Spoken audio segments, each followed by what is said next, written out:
Hello दोस्तों, नमस्कार और स्वागत है आपका मेरे एक और वीडियो में। और इस वीडियो में हम बात करने वाले हैं एचडीएफसी बैंक के Q3 के अपडेट्स के बारे में। अपडेट्स अभी थोड़ी देर पहले ही आए हैं एंड अगर हम देखें तो थोड़े से डिसअपॉइंटिंग भी ये दिख रहे हैं। क्या है ये अपडेट्स, आइए जानते हैं इस वीडियो में। पर आगे बढ़ने से पहले अगर आपने मेरे चैनल को सब्सक्राइब नहीं किया तो मेरे चैनल को सब्सक्राइब कर दीजिएगा। और बजाज फिनेंस के भी Q3 के अपडेट्स आए हैं, तो उसको भी मैंने आज मेरे वीडियो में यहाँ पे डिस्कस किया है थोड़ी देर पहले। उसको आप जाके देख सकते हैं। IDFC first bank and yes bank के भी अपडेट्स को मैंने डिस्कस किया था, आप उनको भी जाके चेक कर सकते हैं। डीमार्ट में यहाँ पे ब्रोकरेजेस का कुछ और ही कहना है। ऑल्दो डीमार्ट 11% 15% से बढ़ता हुआ दिख रहा था हमें, लेकिन ब्रोकरेजेस का यहाँ पे एक एक काउंटर या कॉन्ट्रा ओपिनियन है। वो ओपिनियन क्या है आप जाके उसको चेक कर सकते हैं। अगर हम एच बैंक के Q3 के अपडेट्स के बारे में बात करें तो ग्रॉस एडवांसेस अगर हम देखें तो यही नंबर सबसे ज़्यादा डिसअपॉइंटिंग है। Gross advances quarter on quarter सिर्फ 0.9% से जंप कर रहा है एंड ईयर ऑन ईयर भी ये सिर्फ 3% से जंप करता हुआ दिख रहा है। मे बी इसी के कारण हमने फ्राइडे में एच बैंक में अराउंड 2.5% का प्रेशर आता हुआ देखा था। तो ग्रॉस एडवांसेस का जो नंबर्स हैं वो इतने ज़्यादा एनकरेजिंग नहीं है। अगर हम डिपॉजिट्स की बात करें तो वो 2.5% क्वार्टर ऑन क्वार्टर बढ़ता हुआ दिखा है एंड ईयर ऑन ईयर भी ये 16% से बढ़ता हुआ दिखा। तो डिपॉजिट्स के नंबर यहाँ पे अच्छे आते हुए दिखे हैं, बैंक के डिपॉजिट्स बढ़ते हुए दिखे। कासा डिपॉजिट अगर हम देखें तो ये 1.2% से डाउन जाता हुआ दिखा है। कासा जितना ज़्यादा होता है वो उतना अच्छा होता है। अगेन, जितना पैसा करेंट अकाउंट सेविंग्स अकाउंट में रहेगा तो ऑब्वियस ही बात है कि बैंक के लिए उतना अच्छा रहता है, क्योंकि बैंक का जो कॉस्ट ऑफ कैपिटल है वो घटता है। तो कासा डिपॉजिट डाउन जा रहा है 1.2% quarter on quarter and 4.4% year on year.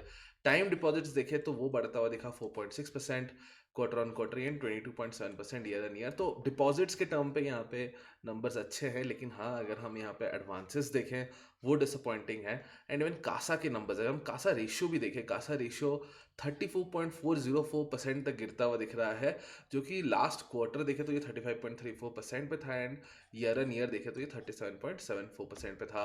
AUM देखे तो ये अप जा रहा है 2.5% quarter on quarter and year on year भी ये 7.6% से जंप करता हुआ दिखा है।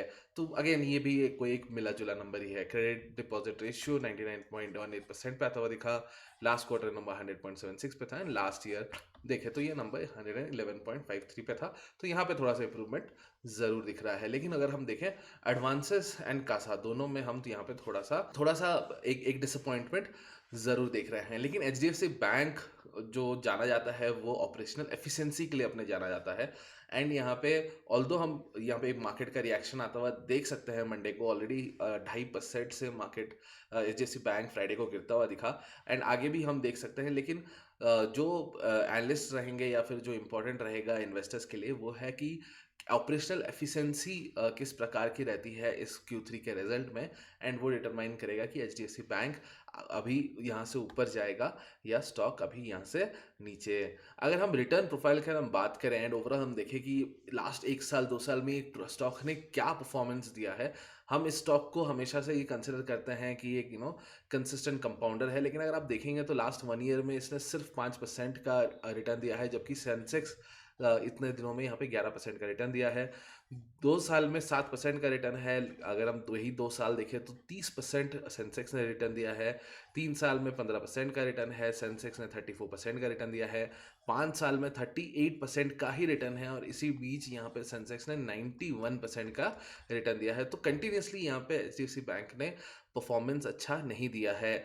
लेकिन इसका एक काउंटर व्यू में है जिसको मैं आगे डिस्कस करूंगा। 10 ईयर्स में अगर हम देखें तो 263% का रिटर्न आ रहा है, जबकि सेंसेक्स ने 184% का रिटर्न दिया है।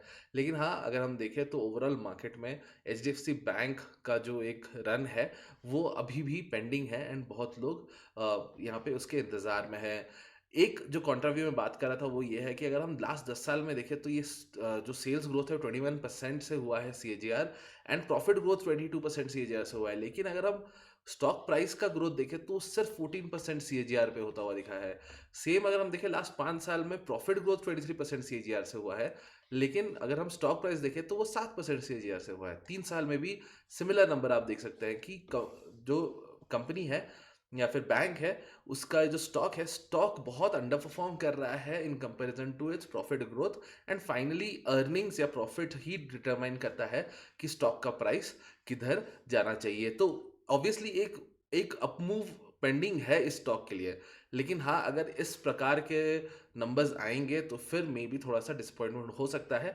ऑल्दो यहाँ पे ये रहेगा कि Q3 के रिजल्ट्स के लिए वेट करना चाहिए कि may be if operational efficiency बढ़ी हो या फिर कुछ और यहाँ पे बेटर नंबर्स आते हों, जिसके कारण यहाँ पे हम इनके जो प्रॉफिट्स है, प्रॉफिट्स में यहाँ पे बढ़ोतरी आती हुई हम देखें, तो मे बी हमें यहाँ पे जो रिजल्ट्स है, रिजल्ट्स का वेट करना पड़ेगा। लेकिन ऑलरेडी स्टॉक 2.5% से फ्राइडे को करेक्ट हो चुका है एंड मंडे को भी हम यहाँ पे एक रिएक्शन एक्सपेक्ट कर सकते हैं। आशा करता हूँ आपको ये वीडियो अच्छा लगा होगा। अगर आपको वीडियो अच्छा लगा तो चैनल को सब्सक्राइब करेगा, मेरे वीडियो को भी लाइक कर दीजिएगा। हम मिलेंगे नेक्स्ट वीडियो में, तब तक के लिए थैंक यू।